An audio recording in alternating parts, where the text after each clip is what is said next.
Hello everyone, मैं राहुल सिंह आपका शुभ चिंतक कैरियरशाला में आपका स्वागत करता हूं। बच्चों, 2-3 दिन पहले मैंने एक वीडियो बनाई थी जिसमें मैंने आपको बताया था कि कैसे आप अपनी स्टडी को स्मार्ट और इजी बना सकते हैं। तो वहां पर मैंने आपको 5 पॉइंट समझा दिए थे। अब आगे के जो 5 पॉइंट्स हैं वो आज मैं डिस्कस करने जा रहा हूं। तो अगर किसी ने वो लास्ट वीडियो नहीं देखा है तो इस वीडियो के डिस्क्रिप्शन बॉक्स में उसका लिंक दे रखा है, आप वहां पे जाके उसको देख सकते हैं। बहुत इंपॉर्टेंट पॉइंट है। तो आज के जो 5 पॉइंट्स हैं ये बहुत इंपॉर्टेंट होने वाले हैं, तो वीडियो को आप प्लीज लास्ट तक देखिएगा और चैनल को अब तक अगर सब्सक्राइब नहीं किया है तो प्लीज चैनल को सब्सक्राइब कर लीजिए। तो आपका जो 6 पॉइंट है, इंपॉर्टेंट पॉइंट है, टाइम टेबल। अब कई सारे बच्चों की मेरे पास क्वेरीज आती रहती हैं कि सर टाइम टेबल कैसे बनाया जाए, टाइम टेबल कभी भी मैनेज नहीं होता। तो बच्चों देखिए, आप क्या गलती करते थे, क्या बचपन में गलती करते थे टाइम टेबल बनाते समय, और अब आपको उस टाइम टेबल को कैसे इंप्रूव करना है। तो यहां पर मैं 2 तरह के टाइम टेबल आपको बताने जा रहा हूं, एक जो आप बनाते थे और एक जो मैं आपको बनवाने जा रहा हूं। अब देखिए, आपको क्या नहीं करना और क्या करना है, ये दोनों चीजों को मैं आपसे डिस्कस करना चाह रहा हूं। तो देखिए, बचपन में क्या होता था कि हम एक पेज लेते थे और अपने जिस भी भगवान को हम मानते थे, ठीक है, उसका ऊपर हम सबसे पहले साइन बनाते थे, ओम या स्वास्तिक वगैरह बनाते थे और आप टाइम टेबल बनाना स्टार्ट करते थे। अब टाइम टेबल आपका कैसा होता था, जैसे सपोज कीजिए आप सुबह 6 बजे उठते हैं तो 6 से 7 बजे तक आपने मॉर्निंग वॉक की, फिर आपने उसके बाद नाश्ता किया और इस तरह से आप पूरा का पूरा टाइम टेबल जो है भर लेते थे। और उस टाइम टेबल को ना आप क्या करते थे, आप बाउंड कर देते थे।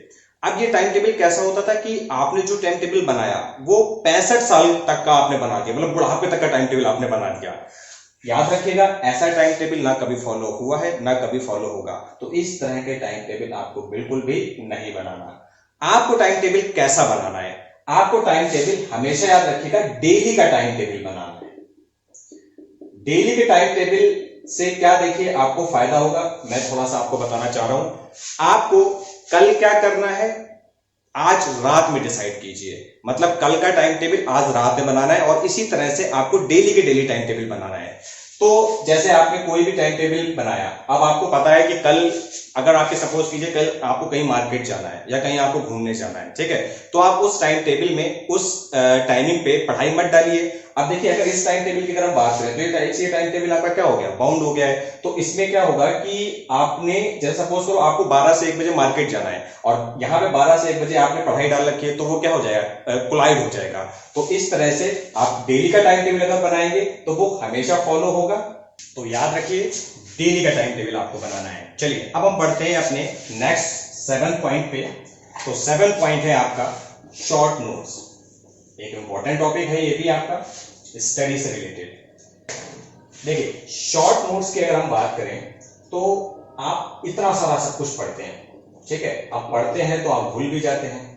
तो हमेशा हम चीजों को याद कैसे रख सकें, तो याद रखिएगा आपको हर एक सब्जेक्ट्स के शॉर्ट नोट्स बनाने हैं। शॉर्ट नोट्स क्या होता है, सपोज कीजिए आपने पूरा मैथमेटिक्स पढ़ लिया, सारे चैप्टर्स आपने पढ़ लिए, आपकी कॉपी जो है वो 200 पेजेस की कॉपी आपकी एक क्रिएट हो गई, जो आपके एक डिस्क्रिप्टिव नोट्स के फॉर्म में आप क्रिएट हो गई।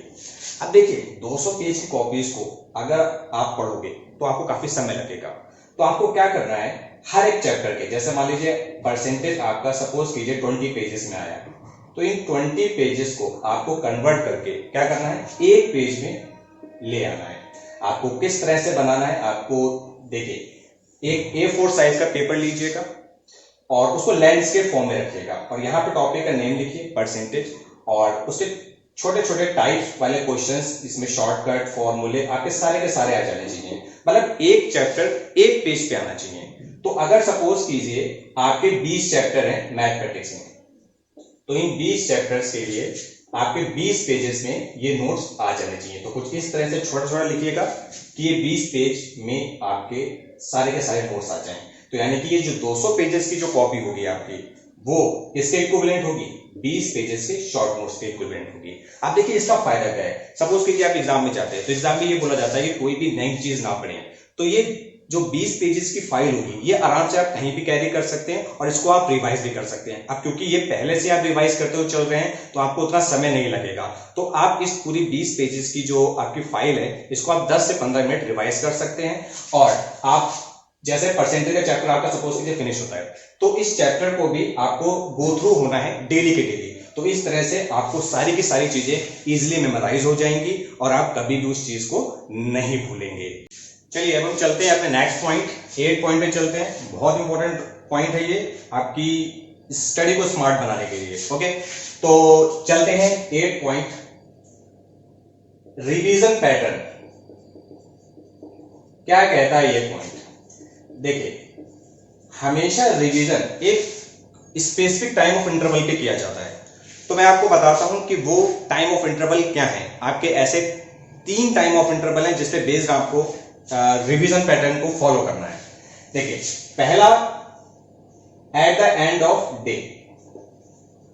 आपने पूरे दिन जो भी पढ़ा उसको दिन के अंत में एक बार आपको जरूर रिवाइज करना है कि आपने जितना भी पढ़ा है वो कितना आपको याद हुआ है। देखिए, एक स्टडी के अनुसार ये देखा गया है कि अगर आप एंड ऑफ द डे किसी भी चैप्टर को रिवाइज नहीं करते, जो भी चीजें आपने पढ़ी हैं, तो आपने जितना भी पढ़ा है उसका सिर्फ और सिर्फ आपको 75% ही याद रहेगा। तो आप अगर पूरा 100% याद रखना चाहते हैं तो उस चैप्टर को रिवाइज करना है आपको at the end of day. Second revision आपको at the end of week करना है। Then second revision is at the end of week.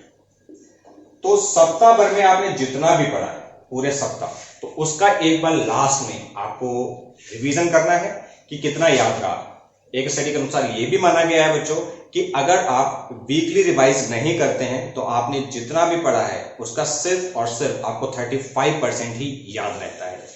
और नेक्स्ट आपका जो रिवीजन है वो होगा eight the end of month. तो मंथ के अंत में आपको एक बार और रिवाइज करना है उसी चीज को। देन आप फाइनली जो है आपको वो चीज आप कभी भी नहीं भूलेंगे। तो ये था आपका 8 पॉइंट। बहुत इंपॉर्टेंट पॉइंट है बच्चों, रिवाइज हमेशा करते रहिएगा, नहीं तो चीजें आप भूल जाएंगे। एक छोटा सा एग्जांपल की बात करते हैं। जैसे मान लीजिए आप एक सब्जेक्ट मतलब जीए या जीएस, तो करंट अफेयर या आपने जो भी जनरल साइंस आपने जो पढ़ रखी है वो अक्सर क्या होता है कि हम भूल जाते हैं। तो वो भूल क्यों जाते हैं? क्योंकि हम उसे पर्टिकुलर टाइम पे हम उसको रिवाइज नहीं करते। तो याद रखिएगा ये 3 स्पेसिफिक आपके टाइम ऑफ इंटरवल है, at the end of day, at the end of week, at the end of month. चलिए बढ़ते हैं अपने नेक्स्ट पॉइंट, 9 पॉइंट, जिसका नेम है सेल्फ असेसमेंट। देखिए, ये पॉइंट क्या कहता है कि आपने सपोज कीजिए पूरे दिन में जो भी पढ़ा है, कोई भी चैप्टर की बात कर लेते हैं, कोई सब्जेक्ट की बात कर लेते हैं, ठीक है। तो आपको उस सब्जेक्ट का या उस चैप्टर का आपको स्वयं का एग्जाम एक लेना है, ठीक है। आपको ऐसे कोई भी सिचुएशन क्रिएट करना है उस टॉपिक को याद करने के लिए। और फिर आपको क्या करना है, वो टॉपिक जैसे ही आप याद करते हैं तो एक कॉपी या पेन आप अपने साथ हमेशा रखिए, एक डायरी वगैरह, या फिर आप अपने मोबाइल का भी यूज कर सकते हैं। और आप क्या कीजिए कि उस टॉपिक को याद करने की कोशिश कीजिए और उसको एक बार लिखिए। देन उसके बाद लिखने के बाद आप क्या कीजिए कि उसको मैच कीजिए आपके एग्जैक्ट नोटबुक से, और आप उसमें अब सेल्फ एनालाइज आपको करना है कि वो टॉपिक आपको कितना % आपने सही लिखा हुआ है। तो याद रखिए ये सेल्फ असेसमेंट भी बहुत जरूरी है टॉपिक को बार बार मेमोराइज करने के लिए। तो आप याद रख सकते हैं और खुद का टेस्ट हमेशा लेते रहिए, क्योंकि आपको आपसे बेहतर और कोई भी नहीं समझ सकता। तो चलिए अब हम बढ़ते हैं अपने नेक्स्ट पॉइंट, 10 पॉइंट पे। 10 पॉइंट एक इतना इंपॉर्टेंट पॉइंट है बच्चों आपके लिए कि ये डायरेक्टली तो पढ़ाई को अफेक्ट नहीं करता, बट इनडायरेक्टली बहुत अफेक्ट करता है। जी, जितने भी 9 पॉइंट जो मैंने आपको बताए थे ये तो कहीं ना कहीं डायरेक्टली अफेक्ट कर रहे थे आपके स्टडी को, लेकिन 10 पॉइंट जो है वो साइकोलॉजिकल इंपैक्ट डालता है आपके स्टडी पे। तो 10 पॉइंट कुछ साइकोलॉजिकल फैक्ट है। साइकोलॉजिकल फैक्ट की हम बात कर लेते हैं। क्या होता है साइकोलॉजिकल फैक्ट? यहाँ पे कुछ बेसिक पॉइंट्स मैं आपको बताने जा रहा हूं कि कैसे आप अपनी स्टडी को इंप्रूव कर सकते हैं कुछ साइकोलॉजिकल पॉइंट पे, ठीक है। तो देखिए, फर्स्ट पॉइंट की अगर हम बात करें तो क्लीन योर स्टडी रूम। याद रखिए कि जब तक रूम आपका क्लियर नहीं होगा, क्लीन नहीं होगा, तो आप कभी भी अच्छे से पढ़ाई नहीं कर पाएंगे। देखिए, हमेशा हमें सिखाया गया बचपन में भी कि साफ स्थान पर ही हमेशा सरस्वती जी विराजमान रहती हैं। तो आपका अगर जो भी रूम है उसको बिल्कुल भी मैसअप मत कीजिए आप लोग। आपको क्या करना है कि अपनी टेबल पे सिर्फ वही बुक्स रखिएगा जो आपको पढ़नी है। बेवजह की बुक्स आप अलग अलमीरा में जाके रख दीजिए। बच्चों देखो, सफाई जहां पर भी होगी तो आपका पढ़ने का मन खुद ब खुद करेगा। ओके, नेक्स्ट पॉइंट की अगर हम बात करते हैं तो नेक्स्ट पॉइंट है आपका डोंट फाइट विद माइंड। आपको कभी भी अपने दिमाग से लड़ाई नहीं करनी, कभी भी। सपोज कीजिए आपका मूवी देखने का मन कर रहा है, ठीक है। अब मूवी देखने का मन तो भाई सबका करता है ना। तो मूवी देखने का आपका मान लीजिए मन कर रहा है और एक तरफ आपको टेंशन हो रही है, यार पढ़ाई भी करनी है, अब मूवी देखें कि पढ़ाई करें। पढ़ाई करने जाते हैं तो मूवी की याद आती है, मूवी देखने जाते हैं तो पढ़ाई की याद आती है, तो सब हौच पौच हो जाता है आपके लिए। तो आपको क्या करना है कि कभी भी दिमाग से नहीं लड़ना। अपने दिमाग को ना आपको क्या करना पड़ेगा, समझाना पड़ेगा, ठीक है। आपको कुछ ऐसा करना पड़ेगा कि भाई दिमाग तू समझ जा, अभी एक काम करते हैं, ये चैप्टर पूरा हम कंप्लीट कर लेते हैं और उसके बाद एक अच्छी सी प्यारी सी मूवी देखेंगे हम, ठीक है। चलिए नेक्स्ट पॉइंट पे आते हैं, सिलेक्टिव मटेरियल। कुछ बच्चे सोचते हैं कि मार्केट से ज्यादा बुक्स हम खरीद लेते हैं और उनको पढ़ते हैं तो एग्जाम में मार्क्स अच्छे आएंगे, बट ऐसा नहीं है। आप मार्केट से ज्यादा बुक खरीद लेते हैं और फिर उनको थोड़ा थोड़ा पढ़ते हैं, वो एग्जाम के पॉइंट ऑफ व्यू से बिल्कुल भी अच्छा नहीं रहता। आप 10 बुक को एक एक बार पढ़ रहे हैं, उससे ज्यादा बेटर है कि एक बुक को आप 10 बार पढ़िए। इससे क्या होगा कि आपके एग्जाम की बहुत अच्छे से तैयारी हो जाएगी और आपके मार्क्स भी बहुत अच्छे आएंगे। देखो बच्चा, क्या होता है कि जब आप 10 बुक को एक एक बार करके पढ़ते हैं तो हर एक बुक के डिफरेंट मेथड्स होते हैं, तो आप क्या हो जाओगे, कंफ्यूज हो जाओगे उससे। तो इस मटेरियल हमेशा आपका सिलेक्टिव होना चाहिए और उसको आप इंजॉय करके पढ़िए। चलिए नेक्स्ट पॉइंट देखते हैं। नेक्स्ट पॉइंट है आपका सेल्फ मोटिवेशन। आप हमेशा पढ़ाई के साथ साथ खुद को मोटिवेट भी रखिए।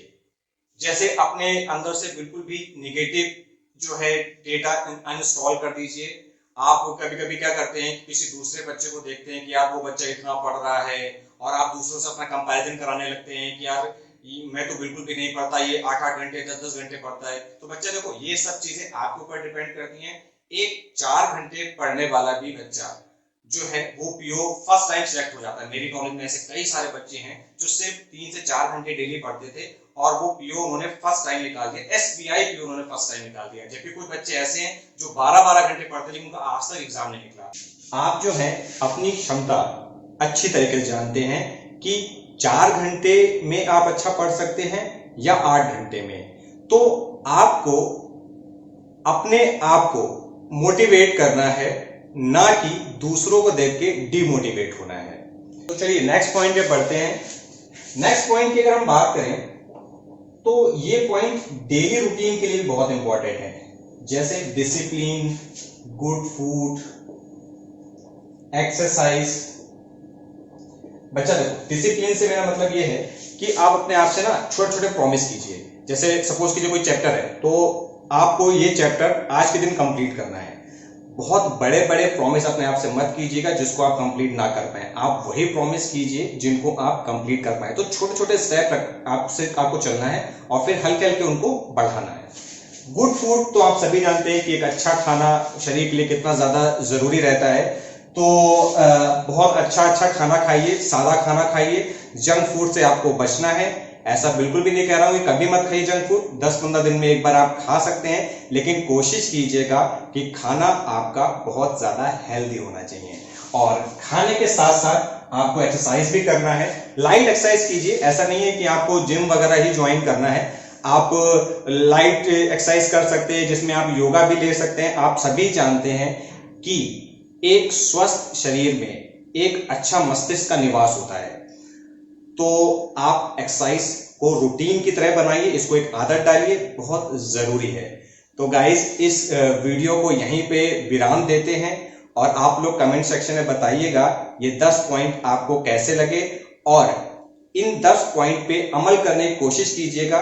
यकीन मानिए ये आपको ऊंचाइयों की ओर, सफलता की ओर अग्रसर करेंगे ये पॉइंट। और अगर चैनल को सब्सक्राइब नहीं किया है तो चैनल को सब्सक्राइब कर लीजिए और इस वीडियो को ज्यादा से ज्यादा लाइक और शेयर कीजिए। Thank you.